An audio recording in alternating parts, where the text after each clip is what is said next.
Bonsoir, merci de nous rejoindre sur l'ORTM, entretien exclusif avec le président de la transition qui achève son séjour ici à Beijing avec un agenda qui était assez dense. Monsieur le Président, bonjour. Bonjour.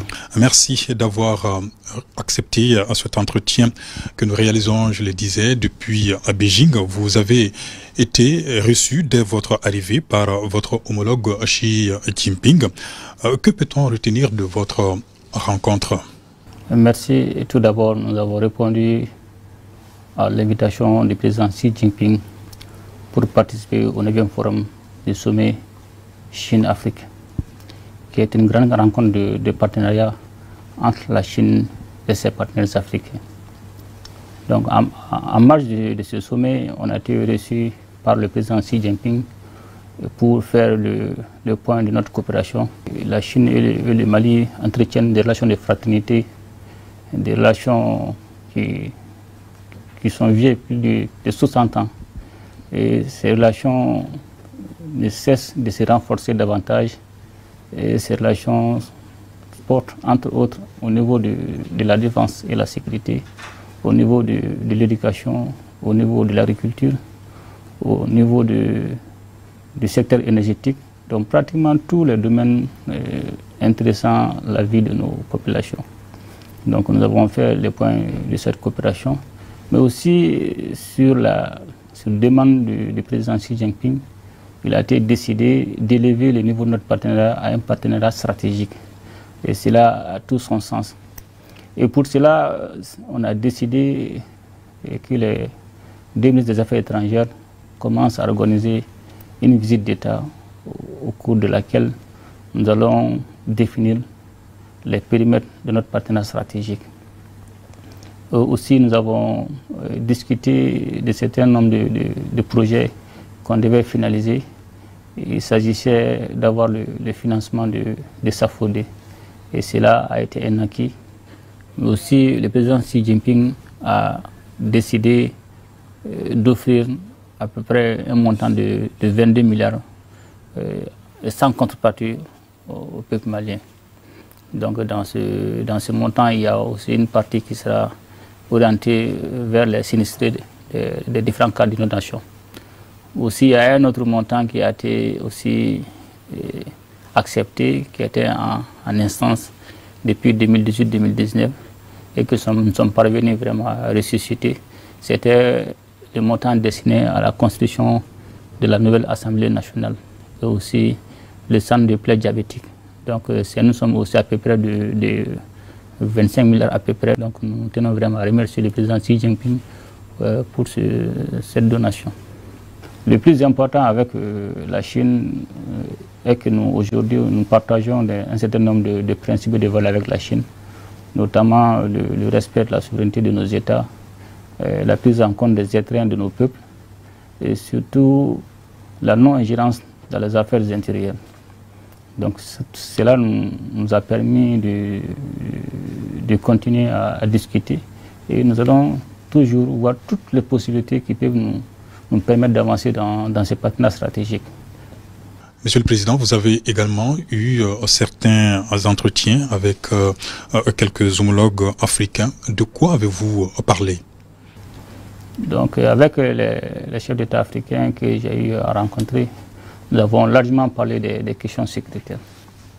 Comme aujourd'hui, vous le savez, nous faisons face aux groupes armés terroristes et avec la porosité des frontières, aucun pays n'aura ni la politique nécessaire, ni les moyens nécessaires pour faire face seul aux groupes terroristes.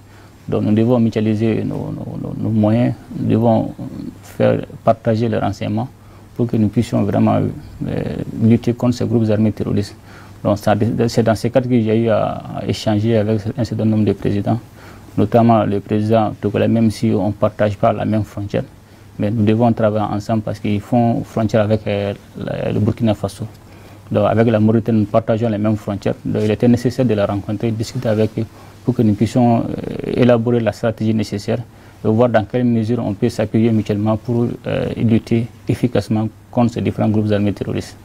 Vous êtes à Beijing, nous l'avons dit, dans le cadre du FOCAC 2024, qui a été sanctionné par une déclaration et un plan d'action. Est-ce que le Mali se reconnaît-il dans ces deux documents adoptés ici? Effectivement, nous adhérons totalement aux 10 axes de développement prônés par le président Xi Jinping. Et ces 10 axes de développement concernent pratiquement tous les secteurs qu'on a eu à évoquer, notamment le secteur de la santé, le secteur de la sécurité, le secteur de l'éducation, le secteur de l'agriculture, le secteur de l'énergie, le secteur aussi de l'environnement, du climat. Donc tous ces différents secteurs font partie de ces 10 axes. Donc nous adhérons totalement au plan d'action de ces 10 axes. 4 conférences thématiques de haut niveau ont marqué ce forum. Vous avez pris notamment part à celle portant sur la gouvernance. Vous en êtes sorti avec quelles conclusions, Monsieur le Président? Avec cette thématique concernant la gouvernance, la Chine et l'Afrique ont pris conscience de leur rôle et surtout de leur poids dans le cadre de la gouvernance mondiale. Comme vous le savez, la population africaine et la population chinoise font les 1/3 de la population mondiale. Donc aucune politique de développement, surtout en matière de gouvernance, ne peut se faire en dehors de ces deux. Donc raison pour laquelle on a décidé avec la Chine effectivement de travailler pour une meilleure gouvernance mondiale. Et cette gouvernance ne peut pas être seulement léguée à certains pays qui prétendent avoir le privilège de promouvoir la bonne gouvernance. Donc, au cours de cette réunion, il s'agissait de donner et recevoir. Effectivement, nous aussi, on avait certaines bonnes pratiques, on échangeait avec les Chinois, donc on donnait et puis on recevait. Donc c'était un échange d'expérience au cours de laquelle on a discuté. Mais le plus important aujourd'hui est que l'Afrique, la Chine et puis l'Afrique ont pris conscience de leur rôle à jouer dans le cadre de la gouvernance mondiale. Vous êtes également président de la Confédération des États du Sahel.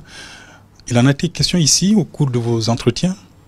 Exactement. D'abord, depuis la création de la Confédération des États du Sahel, le 6 juillet dernier, j'ai eu le privilège d'envoyer une lettre d'information à tous nos partenaires stratégiques, y compris la Chine. Donc, au cours de notre audience avec le président Xi Jinping, on a parlé de la création de la Confédération des États du Sahel et aussi nous avons demandé son soutien politique et de nous aider dans le cadre de la sécurisation de nos différentes frontières. Et je pense qu'il a été très ouvert et il est disposé à nous aider en fonction de nos demandes. Aussi, j'ai rencontré les différents premiers ministres de la Confédération.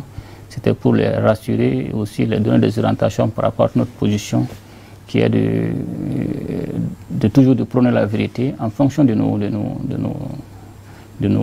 réalités, en fonction de nos besoins. Donc on a des capacités aujourd'hui, les 3 pays, des ressources stratégiques. Et quand vous prenez le Niger a l'uranium, le pétrole, l'or. Le Mali a l'or, le lithium, le fer, le manganèse. Le Burkina aussi a l'or, beaucoup de ressources stratégiques. Je pense qu'aujourd'hui, quand nous allons parvenir à mutualiser toutes ces ressources stratégiques, je pense que nous pouvons promouvoir le développement que nous voudrions pour le bien-être de nos populations. Dans votre agenda figurait en bonne place une série de visites de certaines entreprises chinoises. En quoi c'était important pour vous de vous rendre dans ces différentes sociétés? Pour moi, la visite de ces différentes sociétés, il y avait 2 objectifs majeurs. Et primo, d'abord, on a des contrats avec toutes ces entreprises. On a des contrats avec eux. Il s'agissait non seulement de finaliser certains contrats qui sont en cours d'exécution, aussi de pouvoir renforcer ou valider un certain nombre de contrats qu'on a eu à signer. Aussi, il s'agissait pour moi de les apporter le soutien politique parce que ça a été décidé avec le président Xi Jinping d'amener le niveau de notre partenariat à un niveau stratégique. Donc, il fallait les rassurer qu'ils avaient le soutien du peuple malien et pour vraiment à ce que nous puissions travailler, renforcer davantage ce niveau de partenariat. Mais le plus important est que tout cela va se faire dans un partenariat gagnant-gagnant.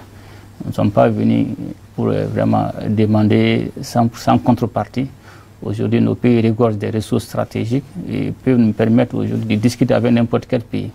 Donc, dans un cadre de partenaire gagnant-gagnant, que nous sommes allés voir ces entreprises, non seulement finaliser un certain nombre de contrats, mais aussi voir dans l'avenir ce que nous pouvons faire ensemble, parce qu'ils ont des compétences qui n'ont pas été avérées, mais à notre arrivée ici, on s'est rendu compte de beaucoup de leurs capacités, donc tel que dans la construction des chemins de fer, dans la construction des usines de fabrication d'explosifs, dans d'autres domaines. Donc il s'agira de voir ce que nous pouvons faire ensemble, mais le plus important était de les rassurer qu'à partir de maintenant, on est à un niveau stratégique.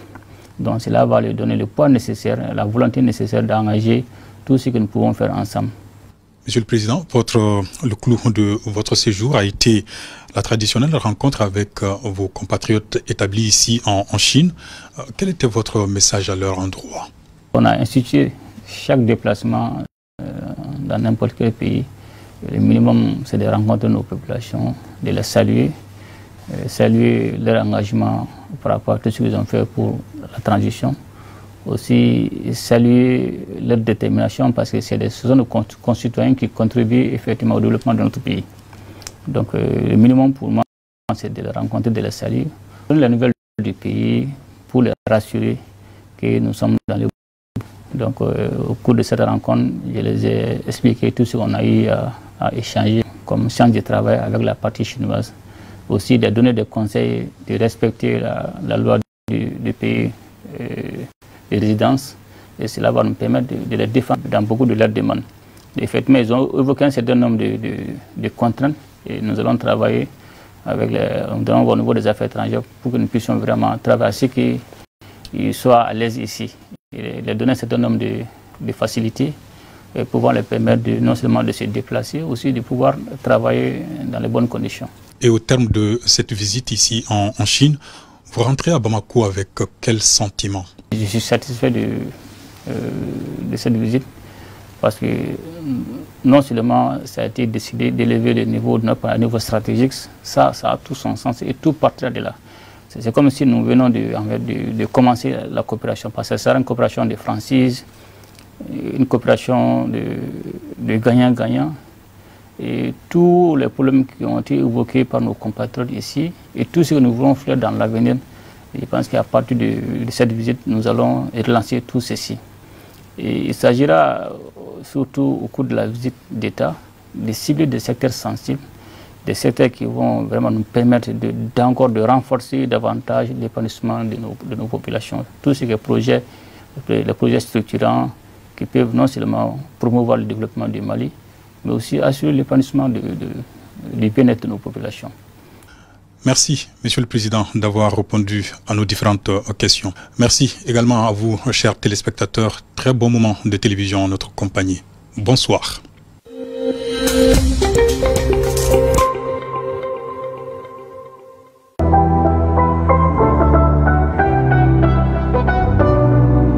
Follow the Dumango, I'm in